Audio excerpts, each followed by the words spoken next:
ਮੂਰਤ ਜੂਨੀ ਸੈਭੰ ਗੁਰ ਪ੍ਰਸਾਦ ਜਪ ਆਦ ਸੱਚ ਜੁਗਾਦ ਸੱਚ ਹੈ ਭੀ ਸੱਚ ਨਾਨਕ ਹੋਸੀ ਭੀ ਸੱਚ ਵਾਹਿਗੁਰੂ ਵਾਹਿਗੁਰੂ ਵਾਹਿਗੁਰੂ ਵਾਹਿਗੁਰੂ ਵਾਹਿਗੁਰੂ। ਤਿਨ ਬੇਦੀਆਂ ਕੀ ਕੁਲ ਬਿਖੈ ਪ੍ਰਗਟੇ ਨਾਨਕ ਰਾਏ ਸਭ ਸਿੱਖਨ ਕੋ ਸੁਖ ਦਹੈ ਜੈ ਤੈ ਭੈ ਸਹਾਇ ਸਭ ਸਿੱਖਨ ਕੋ ਸੁਖ ਦਹੈ ਜੈ ਤੈ ਭੈ ਸਹਾਇ। ਵਾਹਿਗੁਰੂ ਜੀ ਕਾ ਖਾਲਸਾ ਵਾਹਿਗੁਰੂ ਜੀ ਕੀ ਫਤਿਹ। From the course, so Rehat Maryada, what is it? What does it contain? I am not going to align with anyone, be it Khan Keating, Jathat Akaal, anyone, SGPC. I'm not going to align to anyone. I'm going to make that clear now. So you can think of me as being in a box of some Jathabandi, but I'm not going to play to anyone's fiddle for this whole course. We'll be clear about that. Yeah, so I'm going to criticise everyone across the board where I think I don't agree with them. So that's my view and my take on Sikhi. Now you have to take away your own view on Sikhi, so that's why for the younger kids sometimes this might not be relevant. Now what we're going to do is cradle to grave. So from the point that you're born and possibly before you're born and after you die, what happens in the whole process. So we're going to cover everything in your life that you go through. So we're not going to go through every single aspect of your life, but we're going to try covering how you come to human life and then how you die and what you do in between. Now the in between, most Maryada, they just go through the basic things like you said about Gurdwara Maryada, what happens when you're born, what happens when you take Amrit, what happens when you say until death do us part with a person opposite you, Hannah, and then you have to kill the other person when you get married. But anyway, sorry. But anyway, like I said, it could be more than 8 weeks, we don't know yet. Question and answer every week as well at the end. We will try recording that as well on the video so we can make clips out of that if possible afterwards. The question and answers as well, don't hold back. If you're embarrassed to ask the question, get someone else to ask it or put it forward on a piece of paper. The whole point of this course is to get your questions answered. So during the sessions, it's going to be like a formal thing. So people who know me, and when we did the job just said, you could interrupt and actually take my flow away, but we're not going to allow that for this. So 45 minutes will be the clean presentation, just me, nothing else. And you ask the questions, or if you've got questions, write them down while the course is ongoing. If you're sitting on the feed, on Skype or Hangouts, again, make notes and then ask the questions at the end. Again, nothing is set in stone. So I'm not doing this, delivering this and thinking what I'm saying is right. Yeah, I will and can change my view if evidenced. So if someone comes to me with some evidence to say actually what you said last week isn't right, I'll correct it the following week. So I'm not going to come here to say this is the dead cert thing. So over the last 3 weeks, I've been studying different rehatnaame and things like that and ordering books off Amazon and getting different things, Hannah. I'm even looking at ordering a book from India at the moment. What you'll find is there's so much diversity that there's actually no singular path in anything, in any of this when you get down to it. So you have to decide what you're going to do yourselves. We're all learners and we're going to cover all juttas, yeah? So with me criticising, everyone's going to get shot in this process. So no one's going to get away clean, let's be clear, yeah? But that's my view of my Sikhi. That doesn't mean any Jathabandi is wrong in what they're doing.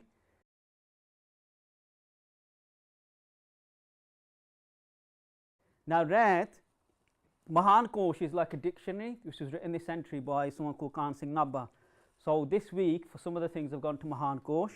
Mahan Kosh is like the most comprehensive dictionary that you'll find on Sikhi. It doesn't mean I agree with everything in there, but it's quite good, and he even uses English terms sometimes because he was so padha likha as a banda, Singh. Now, so the point is, what's Rehat? So what he writes in here, Rehat, Rehani, Tarna. Tarna means to take something on. Yeah, Sikhan niyam di pabandi. Yeah, so what is basically what can a Sikh do and what can a Sikh not do? That's what that means. Yeah, Sikh dharm de niyam ansar rehen di kriya. So how does a Sikh live? What does a Sikh do to live in the world? And that's what I'm saying. You know, like the front room, I might block your view, Hannah. Okay? So if next week, if you need to move to the other side, and then he's put panktiyan ne Hannah, vikar rehat maya to lep, Hannah. So what it means is, vikar rehat, vikar is basically sins, let's say, or bad virtues. Vikar rehat, so something that you're stopping, vikar. Maya to lep, yeah. So you're not part of maya, so you're above it. So this is the pankti here. Rehat vikar alap maya. Bina, yeah. So rehat vikar alap maya, yeah. So it means basically you in your rehat you stop Bikar and you shorten the influence of Maya on you, which is illusion of the world. Tyagya hoya shadya, yeah. So things that you've given up or you've stopped. So some of us might have to keep our gear, some of us might have to stop eating meat as part of your rehat. So it's your living or your lifestyle. So that's what rehat means is the word. ठीक है. Maryada, reet or rivaj. So it says reet is like something that you do. A rivaj is like a fashion. So we've got things that we do in Guru Kar, like the man walking in front of the woman in an undercarriage. Yeah, that's not parampara, that's not reet. You can say it's not fair because the woman has to walk behind the man. But the woman most of the time leaves the house as well as the man. So those are rivaj, that's what happens. Yeah, Seema, had. So what's the limit or something? Nadi da kinara. So what it means is an edge of like a river. So the river, I don't know what's the proper term for it. Yeah, the kinara, the river bank, sorry, yeah. So the river bank. Now if you have to think of it like that, Nadi da kinara, so you have to go through the world's ocean, that's what Gurbani says, to get to Maharaj. Yeah, so that's to the other side of the bank, that's to get to Maharaj. And how you do that is through Maryada. The other art that people do of this, which is in here, yeah, is marjana. Yeah, something that you die for. So you die for your rehat. ठीक है. Again, niyama di pabandi, that means basically things that you can't do. And it says dekho marjad, which is these arts anyway. Something you die for, yeah. Your lifestyle that you will fight and die for. That's what your Rehat Maryada is. So Sikhi Rehat Maryada is what we would do for our Guru Sahib in terms of our living, our breathing, and our physicality. And in the principles of the Gurus, etc., what they taught us to do. ठीक है? Alright, now the small print. Rehat Maryada, code book, rules and regulations. That's how a lot of people see this. Yeah, but really it's about love and devotion. Then it's easy. So a lot of people think about Rehat Maryada and think, oh, it's going to be, you can't do this, you can't do that. So people have already asked what the Pranatan Rehat say. The Pranatan Rehat Maryada, a lot of them say basically, you're going to die if you do this. You're going to become diseased if you do this.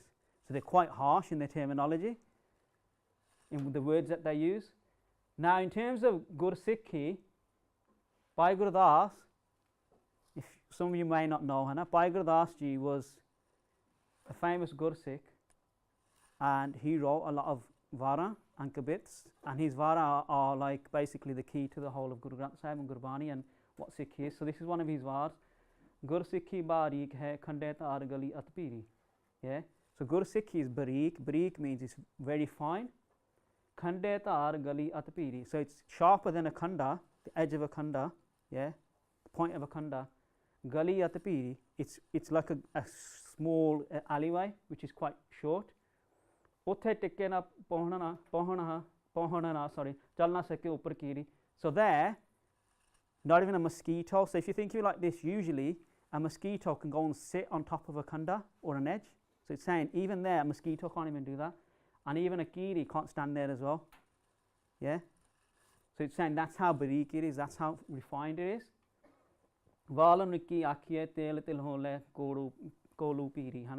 So it's basically thinner than a hair. Yeah, Kolu piri is basically, it's like a grinder. So it's saying it's thinner than that, what you grind, what comes out of there. So it's saying it's very, very refined, Guru Sikhi is. Now the reason why Gurdas is saying that, he's saying to actually get to perfection, one with God, which is the whole point of being a Sikh, it's very, very refined. But again, don't get put off by this. If you really love Maharaj, it's easy. It only becomes hard because of our own practice, because we love other things. That's why it becomes hard to us. Yeah, Gurmukh Vansi Paramahans Kheer Neer Nirno Chunj Viri. Yeah, so the Gurmukhs, what do? They come to the world. Yeah, I've changed some of the arth here. Paramahans. Yeah, a Hans usually in English arth you always say is a swan, and actually it's not a swan. I've written bar-headed duck there. That's what I think it is. Now what this bird does, yeah, is if you get water and milk and put it into a banda together, it actually separates the water and the milk. So it can separate the milk from the water. That's what it can do. Yeah. So in the world, if we get water and we reduce the water, so if we churn the water, but if we churn milk, we get butter. If we churn water, we get nothing. Now what the Paramhans does is he can separate the two. So that's a bar-headed duck as far as I'm concerned. They live in like mountainous regions. Yeah, it's not a swan. That's 100%. Yeah, all the odds are wrong for that. I can guarantee you that. You can argue me with say it's not a bar-headed duck, but it's not a swan. Anyway, so what it's saying is those people who get to Maharaj the Gurmukhs, they're able to separate what's worthwhile in this life, so the milk, from the water. That's what they can do. They can separate what's worthwhile doing. Yeah, and that's what we've got to do. So we've got to find the milk in the world, which is worthwhile, things that we can actually get something out of, like the butter that when you churn the water with the milk. But if you churn the water, you get nothing out of it. So we've got to stop doing those things which give us nothing and waste our time. Sila luni chutney manak moti chog naviri. Yeah. Now it's like basically the sila is like a stone, Hannah. But what it's saying is it's hard like licking a stone. So we saying Rera Sahib Akhan Jiva, yeah, Visare Mar Jao, Hannah. Akhana Okha Satya now. So meditating that name is Okha, it's hard. So that's why they're using this as an example, yeah. But what they do is Manak, Moti, Chog, Niviri, yeah. They pick out the rubies and the jewels. Now again, going back to the Paramhans, so the Hans actually eats that. It eats actual jewels, that's what it does. It eats, I think it's pearls that it eats, yeah. So that's its actual intake as food as well sometimes. Gurmukh Marg Chalna As Ras Cheer Ojiri. Yeah. So Gurmukh, what he does or she does is they go on the Marg, the path of Maharaj, As Nirasi. So they give up their own As, which is their own desires, and they become Niras, which means they become detached from the world. Yeah. Cheer Ojiri. Yeah. So they tear down Maya, they destroy the illusion of the world and see what's really there. Saj Sarovar Sachkhand Sadh Sang Sach Takht Hariri. Yeah. What do? They come to the Sarovar. A Sarovar is like a pool. What's that Sarovar of?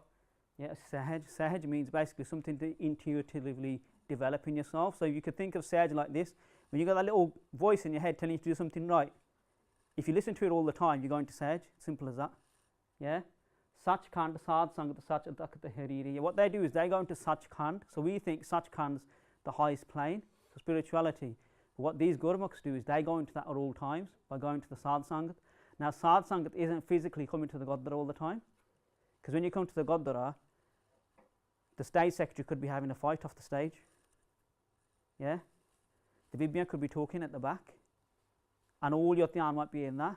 So it's only Sadh Sangat when you're actually meditating on God's name, and that could be at home, could be on YouTube. Yeah, it could be anything. So that is also Sadh Sangat as well. Sach Takht Hariri. And what they do is they get to the Sach Takht, which is like the mansion of God, let's say, Anna. Charhe Ikki Pat Paudiyan Nirankar Guru Sabd Sahiri. What they do is it's Ikki, 21 is always used, and I'm going to leave it here. I'm not going to develop on it today, Anna. But what they say is they go on these 21 steps towards God. Nirankar Guru Sabd Sahiri. They go to Nirankar, that formless God who exists in everything. Yeah, and through the Shabd they realise he's everywhere and he exists, yeah.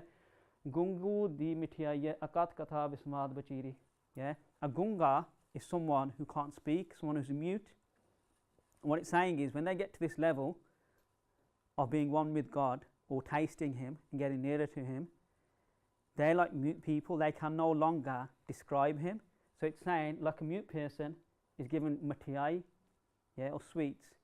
That mute person can't say anything, they can't describe the taste of that matiyas. And what it's saying is that's what this is like. Once you get there, you can't describe it. You can only taste it. So Sikh is a marg which you have to walk on to taste it and realise it. You can't sit at home questioning it. Until you do it, you don't know. Akat katha vismad bichiri. And then the katha of this is akat, which means basically you can't describe it. Vismad bichiri. Vismad means it's wondrous. Yeah, and you start living in that wonder of God. So you might start seeing things when you're walking around. You might start hearing good shabd everywhere that you go in. Yeah, there was a Baba who came to the UK when he was in jail. He used to see Gurbani on the walls and stuff, Anna. Yeah, he just left. But anyway, don't worry about him. Gurmukh Sukh Fal Aliri. Yeah, now the Gurmukhs, they get the Sukh Fal. Sukh is peace. And that's what we're always going after. Or pleasure is a better word. Fal is the fruit of it. So the Gurmukhs get that pleasure fruit. So that doesn't mean it's something that tastes nice, but their Sukh really is something that's permanent. Everything else is impermanent. Sahaj Aliri, and they're going to Sahaj then. Hit it there. Your reading or our reading and syllabus is going to be this basically. So in order of how we formulate our Rehat Maryada, And this is for all Gur Sikhs. It doesn't matter who they are, it doesn't matter who they are aligned to or Jathabandi, it doesn't matter who it is, yeah. This should be everyone's, yeah. So Sri Guru Granth Sahib first and foremost, that's our Guru. Sri Dasam Granth secondly. Thirdly, Bhai Gurdas Ji, Bhai Nandalal Ji. Fourthly, Sarblo Granth and Bhai Gurdas Singh. Yeah, so that's the second Bhai Gurdas. ठीक है. Fifthly, rehatnaame, historical sources and Gurmukh's teachings. So that's Gur Sikhs. In terms of the first one, no one doubts Guru Granth Sahib, yeah. People might doubt the last ang of Guru Granth Sahib, but generally we believe in the whole of Guru Granth Sahib, yeah. Now the thing is, Dasam Granth, from my study already, from what I've seen, all the Pranth and rehatnaame mention Dasam Granth. And all of them mention Ard and Dasam together. So this like modern debate that people are having now saying we don't believe in parts of Dasam Granth and things like that, it's quite shocking when you look at the original sources, they all mention Dasam as well. So that's there continuously. Bhai Gurdas Ji again accepted across the board. Bhai Nandalal accepted across the board. There is one writing that I found which is attributed to Bhai Nandalal Ji, but it seems a bit confusing. But I'm not going to say if I believe it or not, but we might use some of it as well. So there's a rehatnaame by Bhai Nandalal. You can find that on your apps and stuff already. You can see that that's there. Sarblo Granth, it's accepted, but really there's no cause in the Panth for it. So no one really knows enough about it to even have debates or question it or anything like that. But there's Khalsa Memma in it, which is Upma of the Khalsa, which everyone believes in. No one questions that. But generally, it's quite funny that there's a big debate on Dasam Granth, but no one even talks about Sarblo. Because no one's even got to Sarblo, let alone, you know what I mean? So that's why it's sidestepped. Bhai Gurdas Singh, really no one knows much about this person. All is that Vahwa Gobind Singh Ape Gurchela, that whole var, there's a number of shabds in there that he wrote. That was written possibly about 50 years after the Amrit Sanchar. So there's debates obviously of when he wrote it and things like that, and was he really a poet of Guru Gobind Singh? So there's debates in the intellectuals, but generally, again, that Bhai Gurdas, no one questions his licht really, everyone believes in it and everyone uses it. The rehatnaame are generally written after Guru Sahib's time, and we're talking 50 years or whatever, but we'll go into that next week. So I'm going to actually pull it up and show you the dates of different rehatnaame and the likhta, and you can see that next week. Historical sources or historical granths as well include certain information. But what you find in the study of all this, we're very boxed off in our Sikhi. So we want to say we follow this Rehat Maryada. So someone might say I'm a Taksali and I follow what the Mahaprabhu said. Someone might say I follow the SGPC. But really, when you get to studying all of this, you learn that there's actually no standardized version.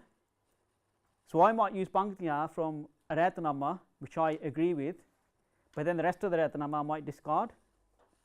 So I might use 2 lines from it. For the rest of it, I might say, no, I don't agree with the rest of it, but we'll use 2 lines from it because it's still Pratham, because it's still after Guru Sahib's time. And you'll get that a lot in the rehatnaame. So a lot of the stuff, like they're quite disdaining of women as well. Don't trust women. But it says that in the rehatnaame, and these are rehatnaame that people follow. And then as a result of that, you have different Amrit Sanchar. So in some Jathabandi, which we will go into later, they have even different Amrits for women. Yeah? So there's a whole debate around that, and if your wife should be Amritari or not, or it doesn't matter. And there's some Sikhs will say that she doesn't have to be Amritari because she's not fully Amritari because she can't be a full Sikh. Yeah, and that continues to this day. So there's some stuff which is quite shocking to our system because we're so boxed off in our way of Sikhi at the moment. But what you find is the Gurus didn't actually write off the Rehat in terms of boxing it off for us. They didn't do that in the Likhta. That was Maharaj's Marj. But the whole point of Sikhi is to get to God. So Sri Guru Granth Sahib, it's paramount. The Rehat of Guru Granth Sahib overrules everything. I don't care if some rehatnaame says you can eat meat. If Gurbani saying you can't eat it, you can't eat it. That's paramount. Yeah. Now this is going to take a bit of time. Yeah. I've not done full on slides because I'm just going to talk it today. I didn't have the time to do it. Yeah. Now the translations of Guru Granth Sahib, this is where you need to start doing your own study and code yourselves. So the first ever print translation of Guru Granth Sahib is called Faridkot Tika. On the iGurbani app, if you scroll down on the arts, you can use actual Faridkot. But when you get to the Faridkot Tika on there, usually the arts actually get cut off because they're too long. And they're written in sort of Sanskrit. So on my Akaal Publishers account, I have people repeatedly saying to me, why are you putting up art in Hindi? And they don't realise actually it's from Faridkot and it's Sanskrit. and it's the first ever Tika of Guru Granth Sahib that came into print. So the way Faridkot Tika came about is the Faridkot Rihas, so the Raja from Faridkot, he got some Gurmukhs together who are Nirmale Sants as well, yeah, which we'll describe who they are afterwards, yeah. But about 12, 13 Nirmale Sadhus got together, and through debate and discourse, they made this Tika. So what they did is they discussed the arths for each Bhakti and then just came to one arth, one line. So there's a lot of Athanika. Athanika is like introductions to the Shabs. And generally all the Sampradanya, they all accept the Faridkot Tika of the arth of it. Tika. So that's the first ever print arth of Guru Granth Sahib. If you get it now, it's quite poor, the paper. It comes in 4 bags, so in 4 pothiyan. You can get the PDF nowadays anyway, so it's quite easy. And the Rara Sahib have done it on the PDF, so they've typed it up, so it's quite easy. It's not a scanned in version. The Sato Gali Tika is what we refer to Sant Kirpal Singh's Tika. Sant Kirpal Singh, not 10 pothiyan, but really it was all Sant Guru Bachan Singh's Katha, in a sense. But because he was also of the arthi of Sant Guru Bachan Singh. Sant Kirpal Singh is from the lineage of Bhai Mani Singh's Taksal. So he wrote that, that's Das Pothiyan. I've got them at home. Now that arth gets quite complicated because it does 7 arths for one line at certain points, and it's full of Sakya everywhere, so it's quite expansive in the arth. Sant Guru Bachan Singh's is now just come into being because Randhawe Wale Babe have put it up, so you can get it on Gurmat Vichar, so you can read that now. So where in the past we had the audio for it, but the audio wasn't clear, but now they've typed it all up. So you can now get Sant Guru Bachan Singh's arth as well from them direct, which is in Pothiyan PDFs, which you can download off Gurmat Vichar. I've not looked at that myself at the moment. Yeah, so that's actually available now very recently in the last 2 months. Professor Sahib Singh, who funnily enough was actually at Taksali with the Arthi, but then he became a missionary. Yeah, his arth is seen as the paramount for this century, let's say. So a lot of people go to Professor Sahib Singh, but again, I don't necessarily align myself with any of these arths. So what you do is when you do arth, usually you look at the differences in the arth. So sometimes you align with Professor Sahib Singh as well. Sometimes I use his arth because they're more at home with me of what I believe that to be. Mahan Kosh, like we use the arth from Mahan Kosh, is basically a dictionary of Sikhi, but it's got a lot of words from Gurbani in there as well. Mahan Kosh is probably the best dictionary, but again, you can't limit yourself to any of these, and you have to develop your own understanding of Gurbani and what the words mean. So when I teach Santhya, I start now teaching people just words, what certain words mean, and that from that they can then pick them up themselves. But don't do this yet. Some people have been promoted in the last 2-3 months, Hannah, to say go and do your own art. You can't go and do your own art if you haven't got a basic understanding of the art. So you need to understand the language and the context first. So today on Instagram, Basics of Sikhi shared a poem that I wrote on their Instagram account, and I had this guy, fighting with me saying Male are not allowed in Sikhi, so rosary is not allowed in Sikhi, and he kept putting up Gurbani the Panktiyan. You can go and look at the Instagram fight if you want, afterwards, So he kept putting up Gurbani the Panktiyan, which is talking about Pakhand, saying Ye mala apni lijiye, bhukhe bhagt na kijiye. It's basically saying, God, I need food, throw your mala away, forget it, So that doesn't mean that you don't believe in a mala. And then he used Dasam the Panktiyan as well, and he used Bhagat Kabir's mother cursing him because all he does is meditation and saying, throw your mala away. But that doesn't mean you don't use a mala, because contextually we take the art completely out. So yes, we do use a mala, yes, we do meditate, but it's the context of where the Shabd came from as well. So there's a lot that goes on in that now. So those are the Punjabi art. Now we get into the mess, which is the English art. Now the first person to do the art in English was someone called Ernest Trump. Ernest Trump came, I haven't put his name on there because I'd rather kick his head in on that, but anyway. Ernest Trump, during the British reign, went to India, sat on Maharaji Tabya, got a cigar out, or a cigarette, or whatever pipe he was smoking, and started smoking in Maharaji's Tabya. So this is the sort of respect this guy had, And his art you can still get off Amazon and stuff as well, but he wrote it like a colonial person, so basically he went there to say this doesn't mean nothing, basically. So from a perspective of saying this actually doesn't mean nothing, it's worthless, it's Gurbani. So he wrote it from that perspective. And then what happened was there was a guy called Max Arthur Macauliffe, Now Macauliffe, he did some presentations or lectures, let's say, on Sikhi. Now when Macauliffe did that, the Sikhs respected him. He was a sort of civil servant in India at the time, as part of the British Raj. and he got close to the Sikhs, and he was very close to Granth Singh Namba, so the person who wrote Mahan Kosh. Now Mahan Kosh, again, you will get English words in there, so where Granth Singh Namba himself couldn't think of Punjabi words, he wrote in English in there as well, so you will get English words in there. But Macaulay, what happened is, the Sikhs then said to him, why don't you do the Arth of Gurbani then? He said, okay, I'll do Guru Granth Sahib. So he sits down, a bit like Farid Kotika, so he gets about 5-6 Gyanis around him, and he goes through the whole of Guru Granth Sahib, writes all of the Arth from start to finish. That takes him a number of years. Yeah, so he writes the Arth, does it all. He then goes to the Akaal Takht to say, right, proofread this. So the Akaal Takht Jathedar at the time and the head Granthi of Darbar Sahib both proofread his Arth of Guru Granth Sahib. That takes 2 to 3 months. They read it and they approve it. Yeah, so they approve his Arth, his complete Arth. Then, us being Sikhs, yeah, asi panga palan there. So he says, what are you going to do now? Print the Pothia. And the Sikhs say, because it's the first English Arth that we ever had, the Sikhs turn around and say, well, if we print them and they go into the sort of public as a publication, we're going to have loads of biadbi of Gurbani, because it's going to go into the marketplace like a book. So they say, we can't allow you to do that. So the Bachara killed himself, went through all the loopholes, yeah, of all the approval and stuff, yeah.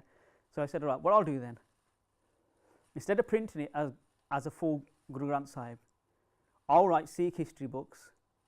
So I'll write the history of the Gurus and the Bhagats and stuff. So you've got a set of Sikh history books, I don't know if it's 1 to 8 or 1 to 10. And then what he did is he said, I'll put select writings of Gurbani at the back of the books. And what happened in effect is we lost the whole of the Arth of Guru Granth Sahib that he did. So his first Sikh history book, and because what happened is the Sikh history book, so he's got Guru Nanak Sakya, let's say. The history book's quite dry, I'm not going to lie, yeah. They're not very well written and it's not very appealing basically when you read it, yeah. But at the end he put Japji Sahib, and then he might have put Asadivar and Sodar and Sri Rag and bits. So what he did is he put selective writings at the back of each of the books, and in that way he did all 10 books or 8 or whatever it was at the time. So what we had is we didn't have a continuous Arth, but he put select writings. But when he put the writings in there, he only put the English Arth, he didn't put the Gurmukhi in there. So even to follow it is quite hard, and no app developer, no person in Akbant has gone back to his Arth to use them. So I'm going to try doing that if I ever get time before I die, yeah, to try doing that, because he's the only one who went through all the rigour to do it all. And then we've lost his Arth, his complete Arth we've lost. So what happened is, his story is quite sad. He leaves India, he supposedly takes Amrit. There's a photo with him wearing another star, but it looks a bit dodgy, yeah. But he supposedly takes Amrit in India after doing the Arth and the Pothia and stuff. And then he comes back to the UK, and he comes back as a dejected man because no one actually printed his Pothia while he was alive. So he did all that work, and then they didn't print him in the end anyway, the Sikhs being the Sikhs. He came back to the UK, and the Guru were basically saying to him, look, do any meant karke, like after the Sikhs, and then they didn't respect you. So he died here, a dejected man, without any kids or anything. So what's happened now, people like Amazon and other publishers, I can do this myself, they're printing his books and making money out of them. Yeah, so there's no copyright on his books or his works now. But what we haven't got, which we need, is the full Arth of Guru Granth Sahib. So even if we're going to use his works, we have to take the selections and then put them back according to the Gurbani. But he's the only one who went through the rigour. No one else did it on the English Arth, no one across the board. So he's the only one who did it. So he's the only one who did something similar to the Farid Kotika, where he got a number of Gyanis together. But then on top of that, he went to the Akaal Takht, he went to the head Granthi of Darbar Sahib as well, so they actually proofed it for him as well. After him, we get different Arths in English.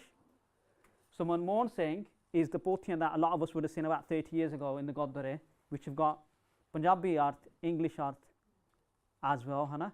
So the Manmohan Singh Pothia there. The Manmohan Singh Pothia are basically written very antique, like Victorian English, although Art and all this sort of stuff. So after Manmohan Singh's, what happened, which is the tragedy in all this, no one actually ever went back to Macaulay's Arth. They just sort of got binned. And still to this day, we've never used them really.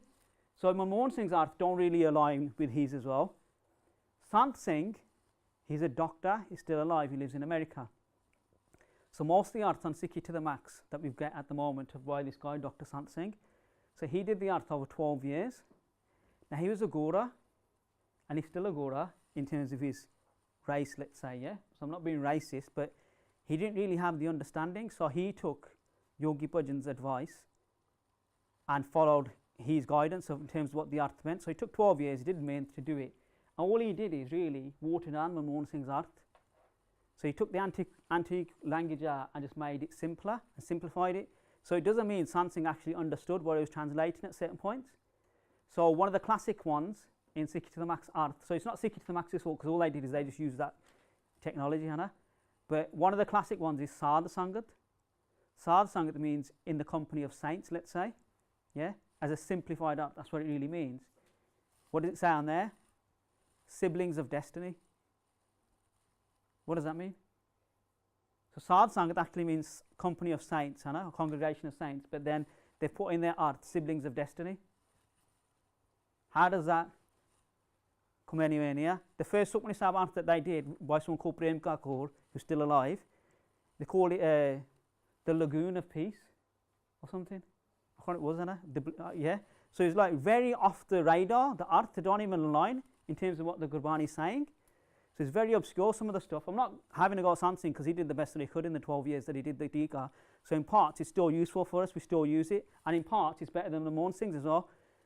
The app that I use is something called Gurbani. And on that app you can actually pull up Faridkot Dika, Professor Sahib Singh, Manmohan Singh, Sant Singh. And you can compare them all in the English and the Punjabi. So you can then see immediately the differences. Now at the moment, Carlos Foundation are actually doing a revamp of Sikhi to the Max. Yeah, so you can actually email them if you disagree with anything, but the best thing to do is don't do it on your phones, because the updated art keep coming up on Sikhi to the Max online. So you have to look online to see that what's going on there. So check online if they've changed the art, but if you don't agree with an art, you can email them. There is a few Sikhs across the world who are working on it at the moment. Yeah. So I know someone who's actually one of the admins on there at the moment, and he's told me to send through stuff if I agree or disagree with what's on there, but I haven't had time yet. So that's ongoing with Sikhi to the Max. So they're doing an ongoing upheaval of the whole process anyway. So that's going on. Siri Dasam Granth. We're going to finish in a bit, don't worry. Akaal Purkh, praise, so praise of God, descriptions of God, and Amrit Baniya. So Baniya that we read on the Bhatta, that we take Amrit nowadays, that's actually from Dasam Granth. So Jap Sahib, Sviye, Jope Sahib, yeah. Historical and practical living advice. So historical in terms of Mahabharata, Ramayana and other things. We've got very boxed off to say, oh, this is RSS, this is that, this is that. But you can't understand the Artha Gurbani if you don't understand some of the Sakya in the history, what went on. So you won't know who Prahlad is, you won't know who Draupadi is, Draupadi Rakhi Laj, yeah, Haranak, Fario, Kaj. So the thing is, there's a lot of things that you have to learn from Dasam Granth if you don't go to any other source. So what Guru Sahib did is, he included all these Granths and all these Lekhta, so the Sikhs would never have to go outside to find out what the Sakya are. Nowadays we're getting missionary or normal, so not missionary necessarily, but new Vidwans who are trying to actually change the art to say this doesn't mean any of this. Trying to break it away from the old Puranic tales, which actually it's not. Because the way you got to view is, Sikhi is just a marg to get to God, and we're very universal, so we never ever cut off the Hindus or the Muslims. No matter what they did to us, we still took the good in terms of what their Bhagats or Sants did. And now some people are on a path to say, we've got nothing to do with the Hindus and they're destroying us. But when you look at them, they don't actually do anything anyway, apart from go on a stage and talk. Yeah. When it comes to drawing guns and swords, they don't do anything. Anyway. Sri Dasam Granth, controversy, yeah. The only controversy is, yeah, those with a lack of knowledge, yeah, don't understand it. That's the first thing. Secondly, those not following Gurmukhs. So now, missionaries are not generally bad, but the word missionary has become a bad term now. It's like a swear word to an extent, yeah, because we use it as a swear word now. Say, our missionary, this, yeah. And the reason being is because a lot of the modern missionaries have really give it a bad name, the movement. So the missionaries generally from a missionary college were just people who go through a schooling process from the Shomani Committee and basically don't believe anything unless it's historically attested. That's what they usually do. But that doesn't mean it's a bad process. What's happened is there's a few bad apples in there who are quite famous at the moment. I won't name them, yeah, but the thing is they're not even following their own Gurmukhs. So if you look at Akaal currently, yeah, who are the most Prasidh Kathavajiks, yeah, who are missionaries, yeah, Gyani Kulwant Singh, he's been through the missionary college, yeah, Gyani Pindarpal, Gyani Sahib Singh, and they're all pro-Dasam. And those three Kathavajiks are the most pro-Dasam Kathavajiks than anyone else. they jaan ke go out their way to do it as well. So they've come from their schooling, but they're the most fervent in it. So even if you look at previous ones, so if you go away from the Sant Mat ones, even Gyani Sant Singh Maskeen, so all the Gurmukhs in the last century are by Ranveer Singh. Yeah, so some people associated with the Khand Kirtan Jath now try denying Dasam Granth, but then even Puran Ji, who was the Jathadar of the AKJ in India, when it happened, the Dasam issue started, he did a Byan immediately from India, saying we believe in the whole of Dasam Granth. So if you look at the actual Gurmukhs in there, forget the politicians, they all believe in Dasam. The controversy is only there. So the thing is, as Gur Sikhs, we have to follow our elders as well. You always listen to someone who's older or more knowledgeable than you. So sometimes, even if you don't know, you have to follow their advice. Yeah, and the intellectuals of the Qawm. So those are the people I've just named. Sarblo Granth, it's got Khalsa Mema, so it sings the praise of the Khalsa. Again, and descriptions of qualities of the Khalsa. That's one part of the Sarblo Granth that everyone across the Qawm believes in. No one denies that part of the Sarblo Granth. Bhai Gurdas Ji and Bhai Nandalal Ji. Bhai Gurdas, again, like I said at the start, key to Sikh philosophy, yeah. Bhai Veer Singh's translation is the best that you'll get of Bhai Gurdas Ji. And there is an English translation by Dr. Jodh Singh, but someone stole the book here from my house, so I haven't got them anymore. Yeah, but that was with the Vars, not the Kabits. But again, you can get most of it on the apps. But when you go on Sikhi to the Max, it usually gives you the wrong Var or Bari. It usually lists just one thing, which is usually the wrong one. So you have to, if you're going to reference it, the Bhai Gurdas Ji, you have to be very careful with Sikhi to the Max. So there is English translations out as well. But Bhai Gurdas generally is quite simple to understand. ठीक है, Bhai Nandalal Ji, a lot of it is written in Farsi, so it's Persian, so that's quite hard for us to understand. Some of it is in Punjabi as well, but the rehatnaame is there, and then a lot of it's dedicated to the love of Guru Sahib.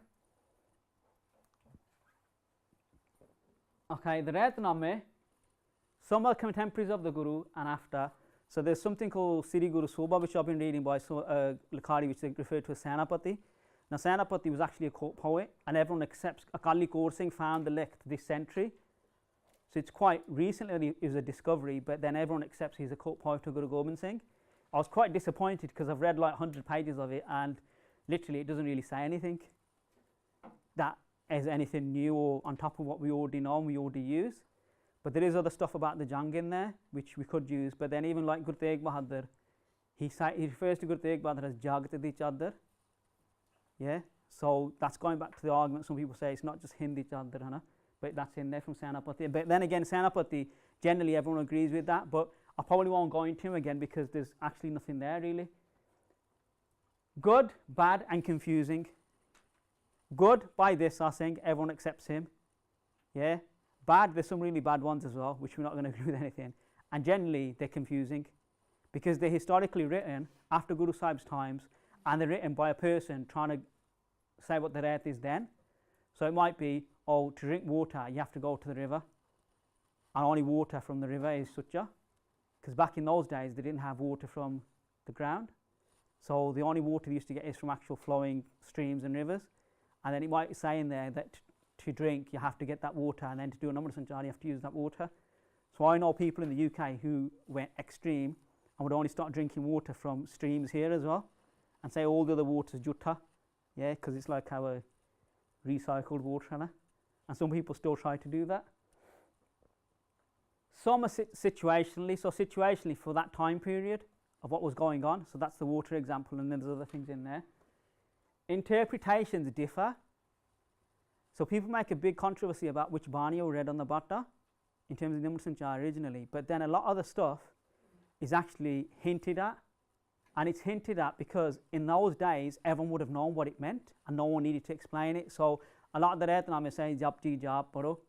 They don't say the other three Baniya because they basically say Japji and Jap Sahib, they're the biggest ones, and then you read the rest. And then there's differences even in what the Panj Pyare should do and what's read on the Bhatta. So today, this is the funny thing, we have people questioning the Panj Baniya, but a lot of the Pratan rehatnaame or the Pratan things we find actually say there was more than Panj Baniya read on the Bhatta. So we're going to the destruction of the Panj Baniya and saying reduce them, but then you find things which actually go to the argument to say actually there's more that was read on the Bhatta, not less. ठीक है? There's general consensus on certain things, but then you have to cross-reference it, yeah, before accepting as gospel. So like I said, in this course, I might reference a certain rehatnaame, but I might not agree with the rest of it.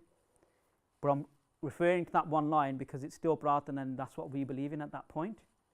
ठीक है? So you can't do it like a boxed off thing. This isn't going to work like that in terms of the rehatnaame. You can't say, we either believe in it all or you don't, because you're going to have nothing left in terms of what you're referring to historically. Now, this is the biggest thing in all of this, to be fair, is the teachings of Gurmukhs or Gursikhs that we see as Satkaryog, that we respect, who are older than us or who've come and gone, who've written things down, who've started things.